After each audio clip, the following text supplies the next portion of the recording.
Hi అండి, నమస్తే. Welcome to my channel voice of Lakshmi. Sri Yeddanapudi Sulochanarani గారు రచించిన అనురాగ తోరణం అనే నవలికను వినేద్దామండి. ప్రియమైన శ్రీవారికి లక్ష్మి నమస్కరించి రాయినది. నేను రాత్రంతా బాగా ఆలోచించాను.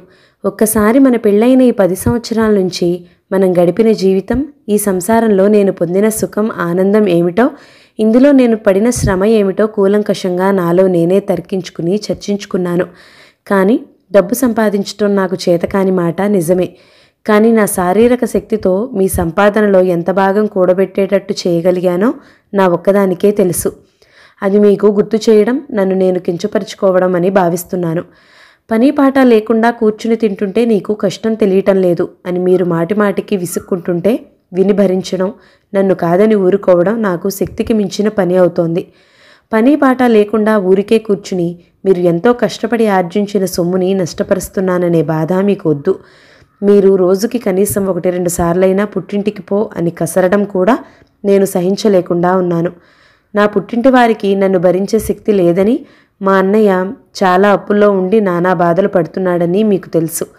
తెలిసి కూడా నన్ను ఎందుకిలా కించపరుస్తున్నారో నాకు అర్థం కావడం లేదు.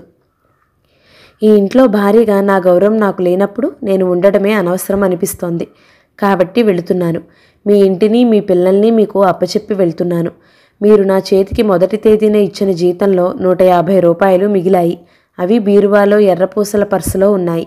ఇన్నాళ్ల నుంచే మీ పోషణలో బ్రతుకుతూ మిమ్మల్ని ఏమాత్రం సుఖపెట్టలేకపోతున్నందుకు నాకు చాలా సిగ్గుగా ఉంది. నా అసక్తతకి నన్ను మన్నించండి. సెలవు, లక్ష్మి. ఈ ఉత్తరం చదవగానే వివేకానందకి ఒళ్ళు మండిపోయింది. పళ్ళు పటపటలాడాయి. Stupid, rascal, idiot. తలనొప్పితో చస్తూ ఇంటికి వస్తే ఈవిడకి ఈ రోజే వెళ్ళిపోవడానికి తీర్బడైంది కాబోలు. పని పాట లేకపోతే బుద్ధి ఇలాగే వెర్రితలలు వేస్తూ ఉంటుంది. చచ్చి చెడి ఆఫీస్లో నానా ఒత్తిళ్లకి గురై వేదన అంతా భరించి జీతం తెచ్చి ఆవిడ చేతిలో పోస్తే తిని కూర్చుని ఇట్లా ఆలోచించకపోతే ఇంకేం చేస్తుంది? 1 రూపాయి బయటకు వెళ్ళి సంపాదిస్తే తెలుస్తుంది. ఆ ఉత్తరం కసిగా ముక్కలు ముక్కలు చేసి కింద వేసి నలిపి బూటుకాలుతో అవతలకు తోశాడు. వెళుతుంది. అహానికి ఏం లోటు లేదు. ఆత్మాభిమానం, బోడి అభిమానం. తనకి ఉంది ఆత్మాభిమానం ఏనుగంత. కానీ ఎవరు వెళ్ళబోస్తారు? ఆఫీసులో ఆఫీసర్ ముందు నిల్చుంటే ఆ ఏనుగంత అభిమానం చీమంత అయిపోతుంది. వివేకానందమూర్తి ఫ్లాస్క్ తీసుకుని రోడ్డుకు చివరనున్న హోటల్కి వెళ్ళి కాఫీ తెచ్చుకున్నాడు. అతను గ్లాసులో పోసుకుని తాగుతుండగా ఆటలకు వెళ్ళిన పిల్లలు పరిగెత్తుకు వచ్చారు. నాన్న, అమ్మెక్కడా? ఊరెళ్ళింది. ఊరా? ఏ ఊరు? మాకు చెప్పలేదే? రవి బిక్కముఖం వేశాడు. నన్ను తీసుకువెళ్ళలేదు అంటూ మాధవి రాగం లంఘించుకుంది. వివేకానందం కూతురి వీపు మీద ఒక్కటి చరిచాడు. వెధవగోలు చేయకుండా వెళ్ళి అన్నం పెట్టుకుని తిని పడుకోండి, పొండి. మాధవి ఏడుపు టక్కున మింగేసింది. రా, అన్నం తిందాం. రవి చెల్లెలి చేయి పట్టుకుని లాక్కెళుతూ అక్కడి నుంచి పారిపోయాడు. పిల్లల్ని వదిలిపెట్టి వెళ్తుందట. బోడి తెలివితేటలు. పని పాటలు లేకుండా పుస్తకాలు చదివి, వెధవ పుస్తకాలు.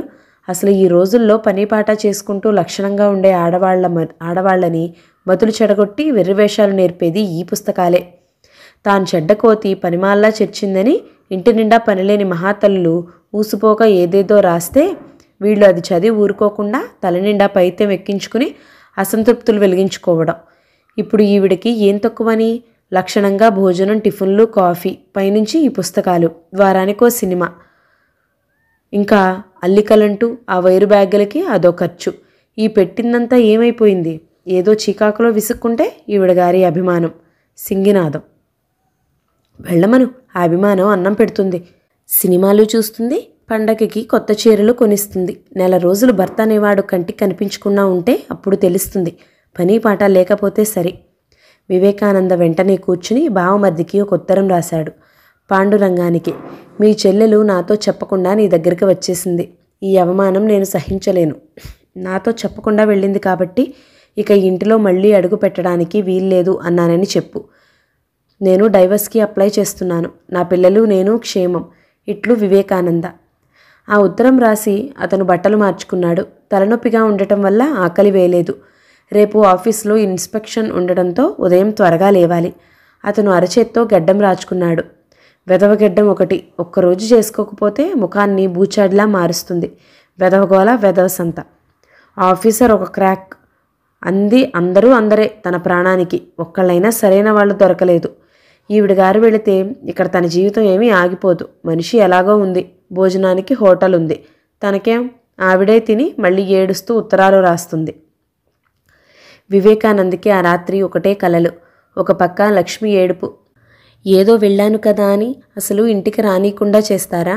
ఇంకెప్పుడు ఇలాంటి తప్పు చేయను. నోరు మూసుకుని పో, నా గుమ్మం ఎక్కకు అంటున్నాడు అతను. ఏమయ్యా వివేకానందం, మీ భార్యాభర్తల పోట్లాటలు తర్వాత, ముందు ఆ ఫైలు ఇలా ఇవ్వు, సంతకాలు పెట్టాలి. ఆఫీసర్ అరుస్తున్నాడు. వస్తున్నా సార్ ఎంతో వినయంగా అన్నాడు. నన్నేం చేయమంటారు? ఇదే సందు అని అడుగుతోంది లక్ష్మి. నోరు మూసుకుని పో. తను ఆఫీసర్ లాగానే అరుస్తున్నాడు. ఏమిటయ్యా, వస్తున్నావా లేదా? ఆఫీసర్ గావుకేక. వస్తున్నా సార్, మళ్ళీ వినయంగా జవాబు. నాన్న నాన్న పిల్లలు పరిగెత్తుకు వచ్చారు. నువ్వేమిటయ్యా సంసారం అంతా ఆఫీస్కి రప్పించావు?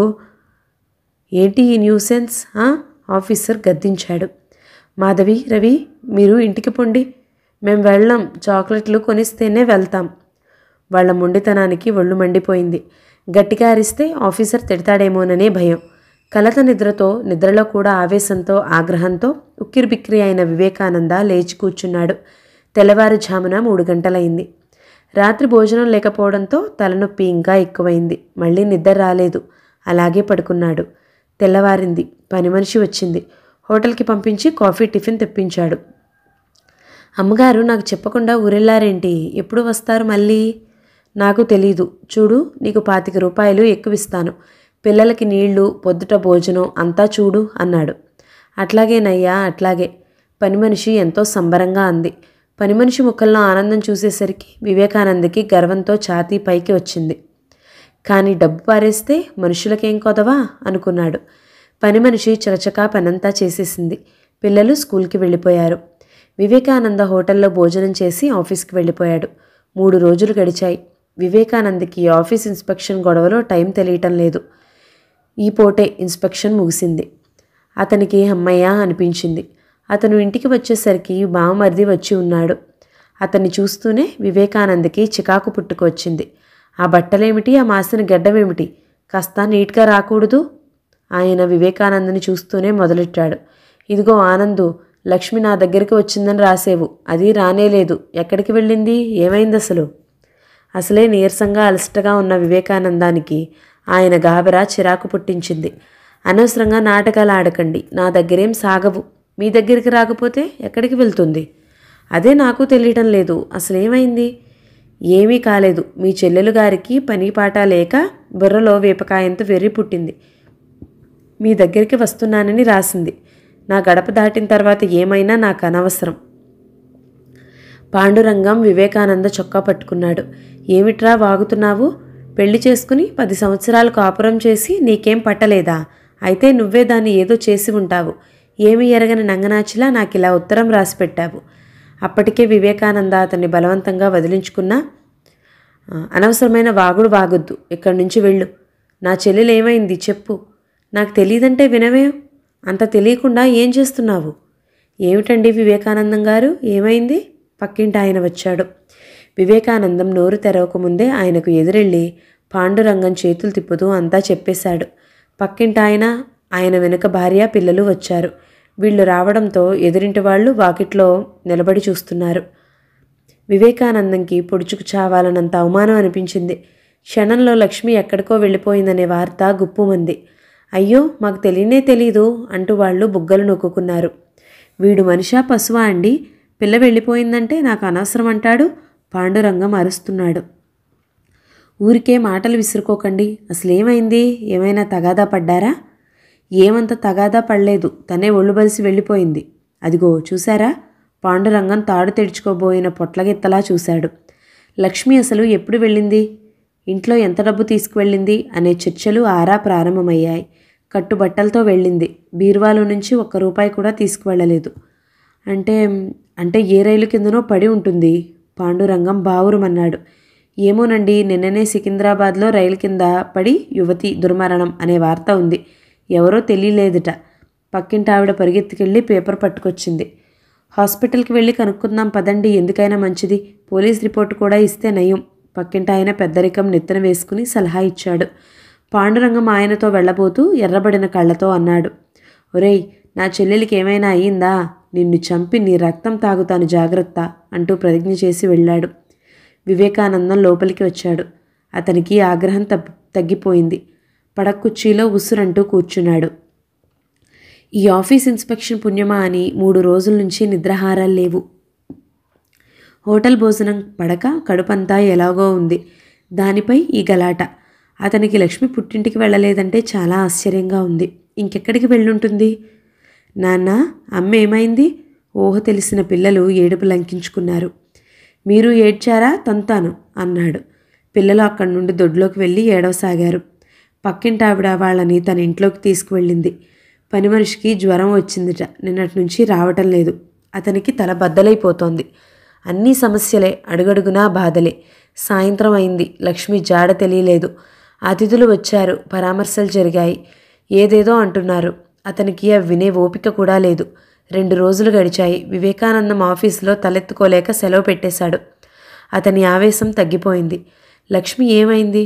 అసలు తను ఏమన్నాడని, ఏం అవమానం చేశాడని విసుక్కున్నదే కనిపించింది. కానీ తనకు తెచ్చిన చీరలు, చూపించిన సినిమాలు, చేయించిన నగలు, అవన్నీ తనకి అవసరం లేనట్టు వదిలేసి వెళ్ళిందిగా.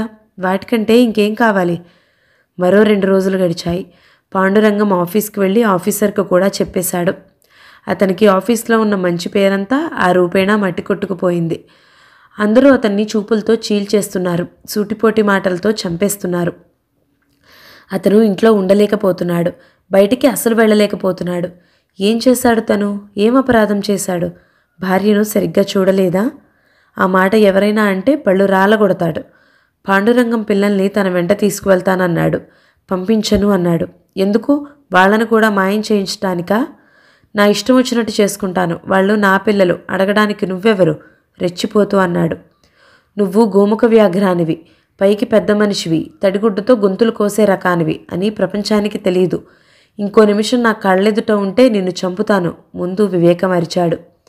చంపుతావు. నీ ఉద్యోగం ఓడగొట్టించి నిన్ను జైల్లో తోయించి ఆ పిల్లని తీసుకువెళ్ళకపోతే చూడు. పాండురంగం అంగలేస్తూ వెళ్ళిపోయాడు. పని మనిషి రానని కబురు చేసింది. ఇల్లంతా అడవిలా ఉంది. అతనికి పిచ్చాసుపత్రిలో ఉన్నట్టుగా ఉంది. పగలంతా అతనికి కోపంతో ఆవేశంతో గడిచిపోతున్నా రాత్రిపూట లక్ష్మి గుర్తుకు వస్తుంటే ఏడుపొస్తోంది. ఏం తప్పు చేశాడు తను? అర్థం కావటం లేదు. ఇంకా కోపం వస్తుంది. మర్నాడు పక్కింటాయంతో పాండురంగం కబురు చేశాడు. లక్ష్మి ఈ ఊళ్ళోనే ఉందిట. లాయర్ జయలక్ష్మి గారింట్లో ఉందిట. డైవర్స్ తీసుకోవడానికి సిద్ధంగా ఉందిట. లాయర్ గారు ఇంటికి వస్తే ఆ మాట నాతో మాట్లాడి రభస లేకుండా విడాకుల ప్రయత్నం చేసుకోవచ్చుట. వివేకానందం మనసు భగ్గుమంది. నేనెక్కడికి రాను. కావలసిన కాగితాలు పంపిస్తే సంతకం చేస్తాను. తను కూడా లాయర్ని సంప్రదించాడు. ఆ లాయర్ అతనికి మిత్రుడు. అంతా విని నీకేమైనా పిచ్చా అన్నాడు. నాకు కాదు, ఆవిడికి. నేను సంపాదిస్తుంటే పని పాట లేకుండా తిని కూర్చొని చేసిన పని ఇది. మీరిద్దరూ ఒకసారి మాట్లాడండి. నాకు అవసరం లేదు. ఆవిడ మాట్లాడతానంటే నాకు అభ్యంతరం లేదు. కానీ నేనెక్కడికి రాను. ఆవిడే నా దగ్గరికి రావాలి. సరే, మీ ఇంటికి వచ్చే ఏర్పాటు చేస్తాను. సరే. వివేకానందం వెళ్ళిపోయాడు. ఆ సాయంత్రం లాయర్ వచ్చాడు.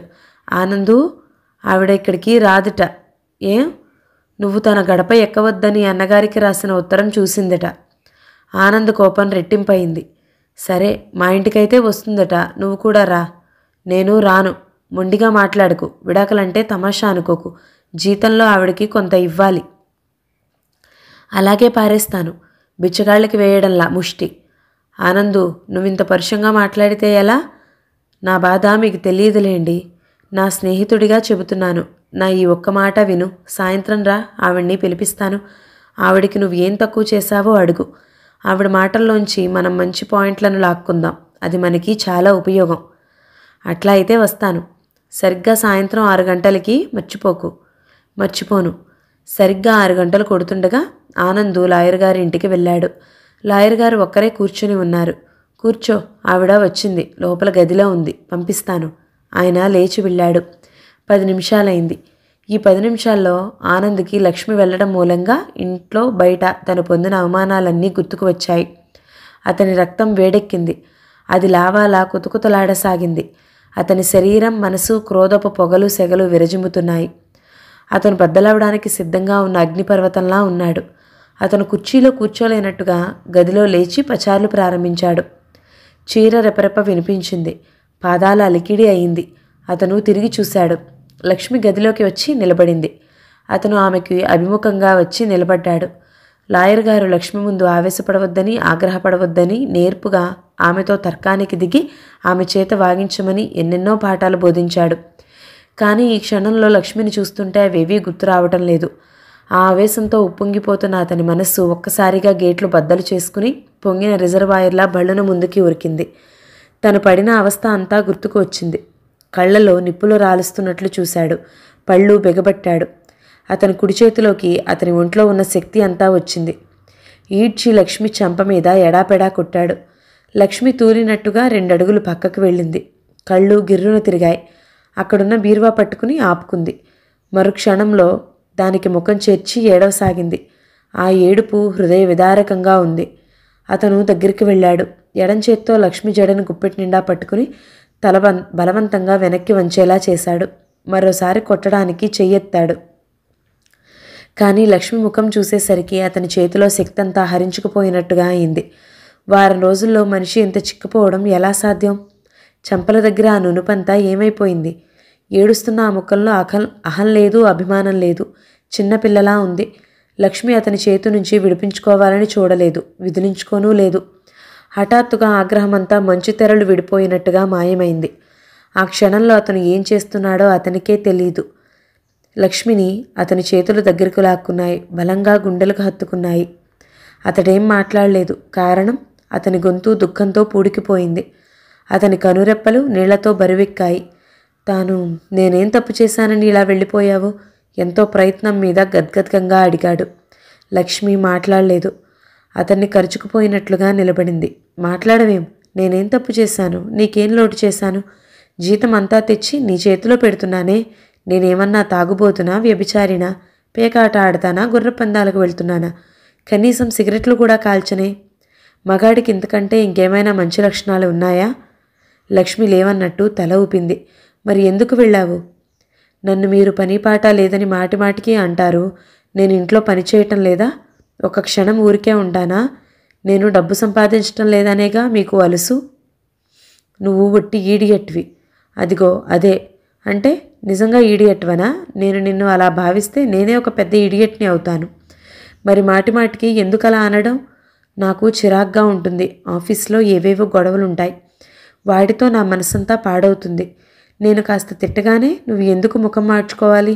నేను నీకు చీరలు కొనడం లేదా, నగలు చేయించడం లేదా? నీ పుస్తకాలకి నాకెంత ఖర్చు అవుతుంది చెప్పు. అదిగో.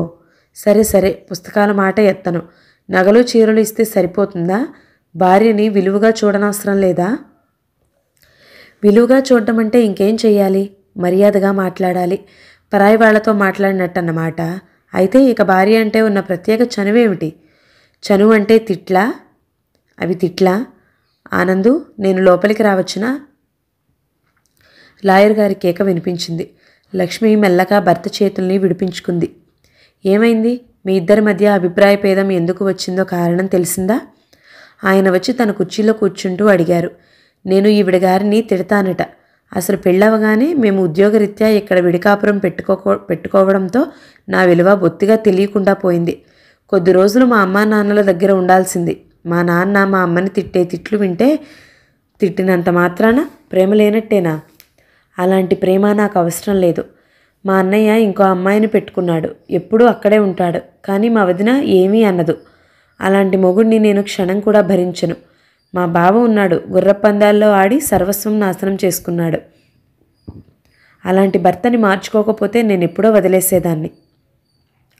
వినండి ఆ మాటలు. తను ఆ రీత్యా ఆడవాళ్ళందరికంటే గొప్పదాన్ని అనుకుంటుందే కానీ నేను ఆ మగవాళ్ళందరికంటే మంచివాణ్ణని ఒప్పుకోదు. లాయర్ గారు, ఆ మంచితనం ఒప్పుకుంటాను. కానీ ఆ నోటు దురుస్తనం భరించలేనండి. నాకు చాలా బాధగా ఉంటుంది. మీరిద్దరూ తర్కమాపి ఇలా కూర్చోండి. ఆయన తన ముందున్న కుర్చీలు చూపించాడు.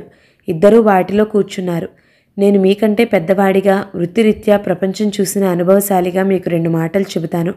అవి విన్న తర్వాత మీరు మంచి చెడులు ఆలోచించుకుని మీ భవిష్యత్తు నిర్ణయం చేసుకుందురు గాని. మీరు మీ వ్యక్తిత్వాల్లో ఒక అభిప్రాయ భేదం ఉంది. అదే ఇంట్లోంచి లక్ష్మి వెళ్ళిపోవడానికి కారణమైంది. ఆనంద్ ఏదో చెప్పబోతుంటే ఆయన వారించారు. నేను చెప్పేది శాంతం విను.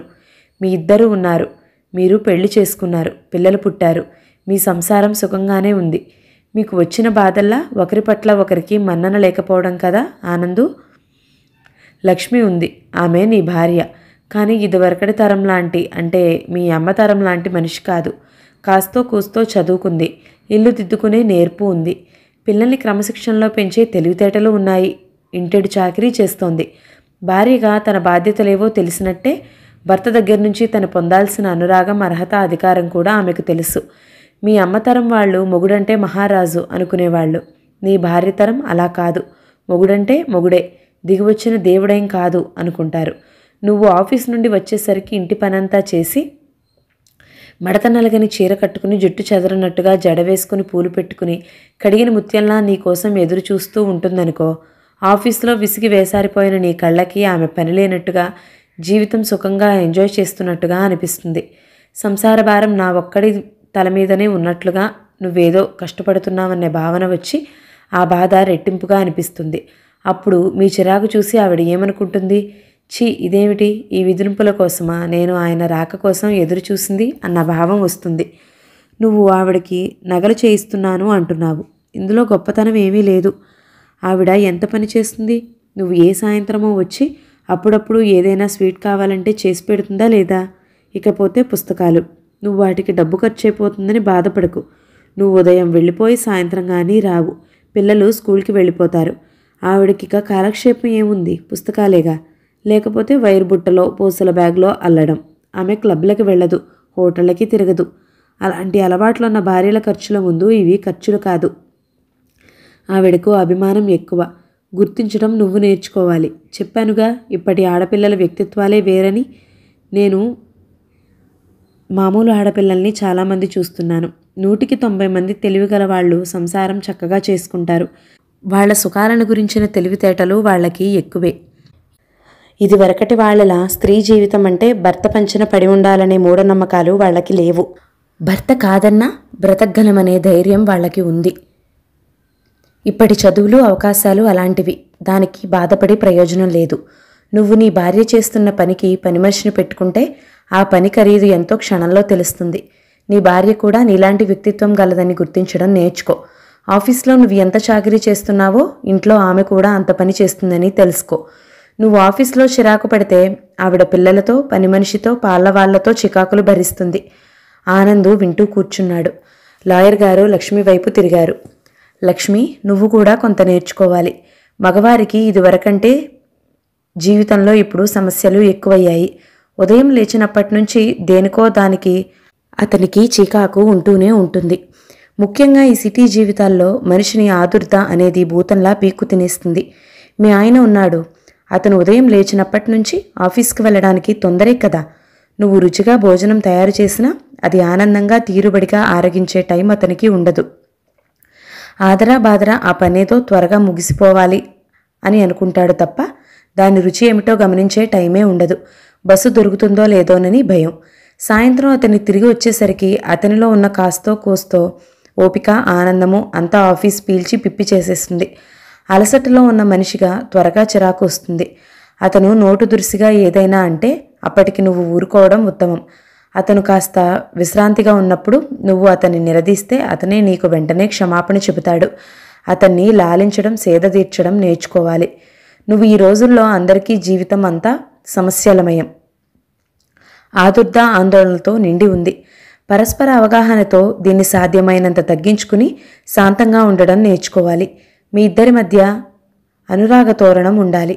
నువ్వు అతని దగ్గర నుంచి వచ్చేసావు. వచ్చి ఏం చేశావు? ఒక ఉద్యోగం చూసుకుంటావు, అంతేగా. ఆ ఉద్యోగం సుఖంగా ఉంటుందా? దాంట్లో మాత్రం బాదరబందీలే ఉండవు అంటావా? నీ పిల్లల భవిష్యత్తు ఏమిటి?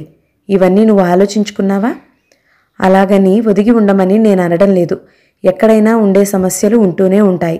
మనకి ఏది లాభమో అది చూసుకోవాలి. ఏమంటావు? లక్ష్మి నిజమేనన్నట్లు తల ఊపింది. లాయర్ గారు ఇద్దరి వంకా చూశారు. ఇప్పుడు చెప్పండి, మీరు డైవర్స్ తీసుకుంటారా? నాకు అవసరం లేదు. ఆవిడకు కావాలంటే నాకేం అభ్యంతరం అన్నాడు వివేకానంద. నేనేం కావాలని కోరుకోవటం లేదు, ముక్కు చీదుతూ అంది. అయితే నీ భర్త ఇంటికి వెళ్తావా? రమ్మంటే వెళ్తాను. నేను చచ్చినా రమ్మనను. నేనేం ఆవిడని వెళ్ళిపోమనలేదే. వివేకానంద కుర్చీలోంచి లేచాడు. లక్ష్మి రోషంగా చూసింది. అతను ఖచ్చితంగా అన్నాడు. నేను మళ్ళీ చెబుతున్నాను, నేను రమ్మని అడగను. ఆవిడే వెళ్ళిపోయింది. నేను, నా ఇల్లు, నా పిల్లలు కావాలని అనుకుంటే ఇంటికి రమ్మనండి. లాయర్ గారు, నేను వెళతాను, కానీ ఇక నుంచి పని పాట లేదు అంటే మాత్రం ఊరుకోను అనొద్దని చెప్పండి. బాగుంది, అది నాకు అలవాటైన మాట. అది చాలా దురలవాటు అని చెప్పండి. కావచ్చు, నాకున్నది ఒకే దురలవాటు. లాయర్ గారు కల్పించుకున్నారు. ఆనందు, ఏ దురలవాటైనా పనిష్మెంట్ ఉంటే పోతుంది. నా ఈ దురలవాటుకి ఏ పనిష్మెంటో చెప్పండి. నువ్వు ఆ మాట అన్నప్పుడల్లా మీ ఆవిడకు ఒక కొత్త చీర ఇవ్వాలి. ఏం లక్ష్మి? లక్ష్మి కళ్ళు మెరిశాయి. అవును, ఒకటి కాదు, వెంకటగిరి చీర. అలా అయితే నేను రాజీపడి ఇంటికి వెళ్తాను. మై గాడ్, అయితే నా జీతం ఒక్క రోజులో అయిపోతుంది. కొత్తలో కాస్త బాధగా ఉంటుంది, తర్వాత నువ్వే ఆ మాట అనడం మానేస్తావు అన్నారాయన. దీనికంటే ఉరిశిక్ష నయం. ఆనంద్ గొణుక్కున్నాడు. వెళతాను లాయర్ గారు. ఆయన గనక అలా మాట నిలబెట్టుకోకపోతే నేను త్వరలోనే మీ దగ్గరికి వస్తాను. లక్ష్మి లేచింది. వెళ్ళిరండి. ఆనందు, ఇదిగో డైవర్స్ తీసుకుంటామని నా దగ్గరికి వచ్చిన వాళ్ళకి రాజీ కుదిరిస్తే ఇది నా ఫీజు. లాయర్ గారు అంకెవేసి చూపారు. స్నేహం స్నేహమే, వృత్తి వృత్తే అన్నారు నవ్వుతూ. ఆనంద్ పర్స్ తెరిచి డబ్బు ఇచ్చాడు. అతనికి ఆ డబ్బు ఇస్తుంటే కోపం వచ్చింది. తీరుబడిగా కూర్చుని పని పాట లేక లక్ష్మి వైపు చూసి అనబోయిన మాట నాలుక చివర ఆపేశాడు. వెంకటగిరి జరీ చీర కళ్ళ ముందు మెదిలి చెదిరిపోయింది. కథ సమాప్తం. కథ నచ్చితే లైక్ చేయండి, షేర్ చేయండి, ఛానల్ని సబ్స్క్రైబ్ చేయండి. Thank you so much for watching. నమస్తే.